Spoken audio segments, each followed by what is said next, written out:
Welcome back to Sportsline, everybody. Our thanks to Paul Koharski from 104.5 The Zone and paulkoharski.com.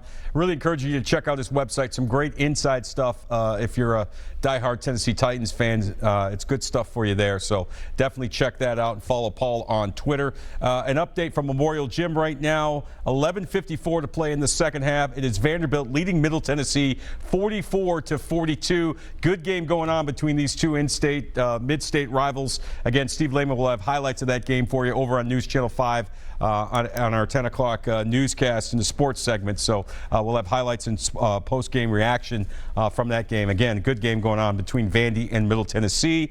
Also, I made reference to the Neil Greenberg of the Washington Post article about the Titans, basically saying that their 8-4 record is a mirage and it's a fraud. What's your reaction to that? Give us a call, 737-7767.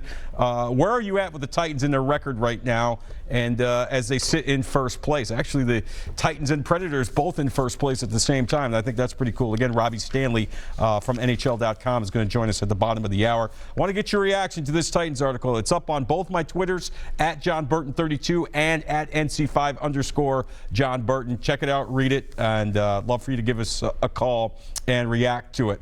All right. Right now, we're going to check in with Titans head coach Mike Mularkey.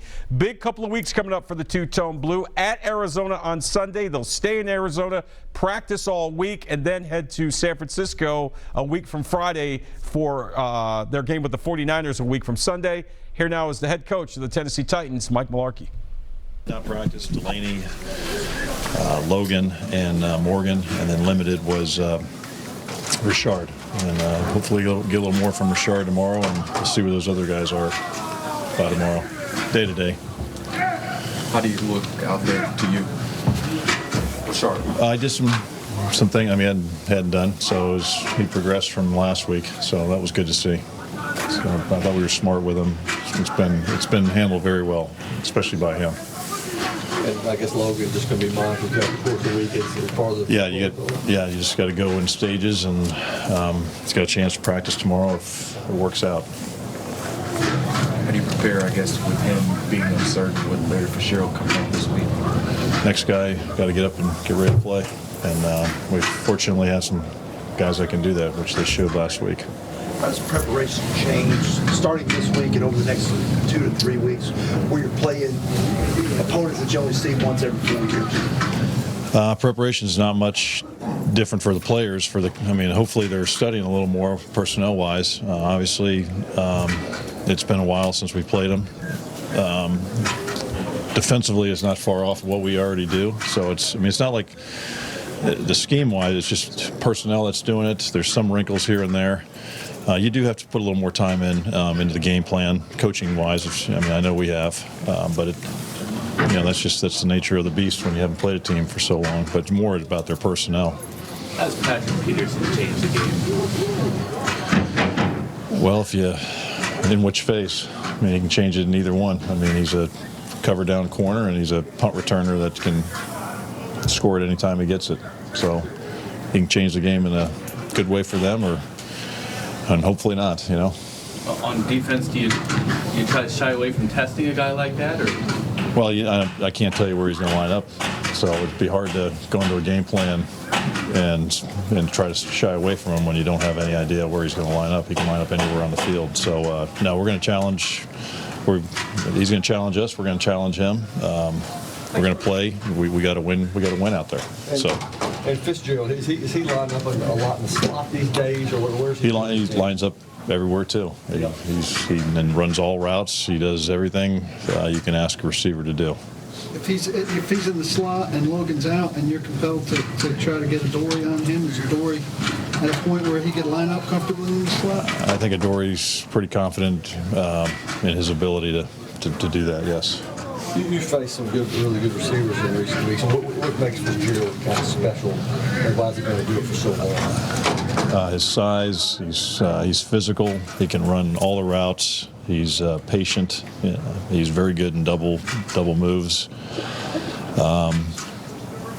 He has great hands. Throw it anywhere around him. He can catch the football.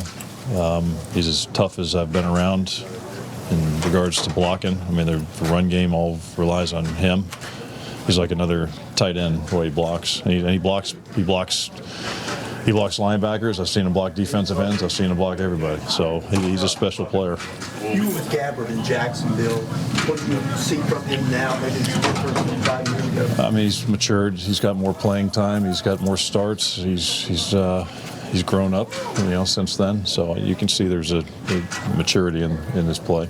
Starting to get a sense of what Stockton might give you today? A little. I mean, again, tough off the first day. He's still learning the cadence and the formations, and so it's tough, especially without the pads on today. I don't know. That may be a Friday question. Just let him have a few days in the system. Is it feasible to have 4 up at tight end? It'll be a discussion. It'll be part of the discussion when we talk about the inactives, which we talk about every day. So to see how far along he comes and his value on special teams always. Mike, what's been your message to the team as you head into this final month? So much on the line. Again, that's something for our team. I mean, that's just something we're keeping in. Other than we're trying to win this game. It's not about the month or anybody else. It's about this game. It hasn't changed any more than that. I mean, there's other things, but in-house. There was some question about Peterson's status for Sunday, but since he's joined them, he faced him last year with the Vikings. How's he running compared to He's still running pretty good. I mean, I think he's running. He's a guy that if he gets going, he's hard to stop. And again, he gets through that line of scrimmage. He's more effective getting through there. And they've got a run scheme very similar to ours, that they're pretty stubborn and they're going to do it no matter what we try to do.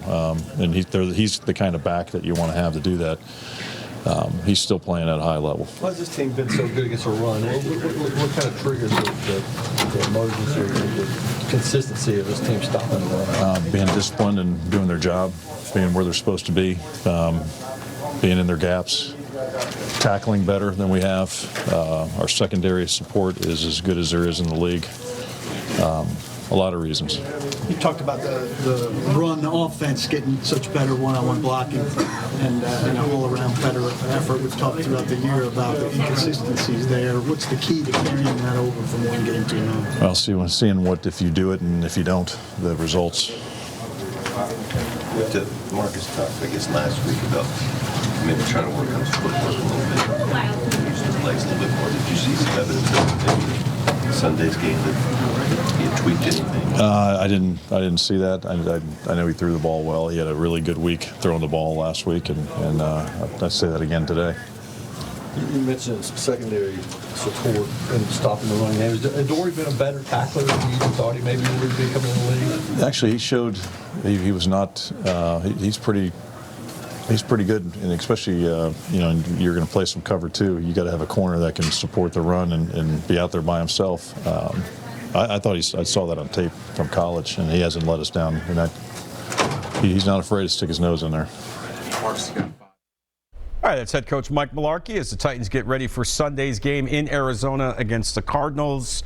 Again, a big 2-week stretch for the Two-Tone Blue. They're going to stay in Arizona next week and then fly late next week to Northern California for their next game against the San Francisco 49ers. So they're not going to be home for a while, and it's a critical stretch as they look to stay on top in the AFC South Division. We come back, we'll get you a Vanderbilt Middle Tennessee update from Memorial Gym. Good game going on between the Commodores and the Blue Raiders. And we will also switch gears and talk hockey. The Nashville Predators are red hot. We're going to bring in our buddy Robbie Stanley from NHL.com. Talk a little Preds hockey, plus your phone calls. Stay with us.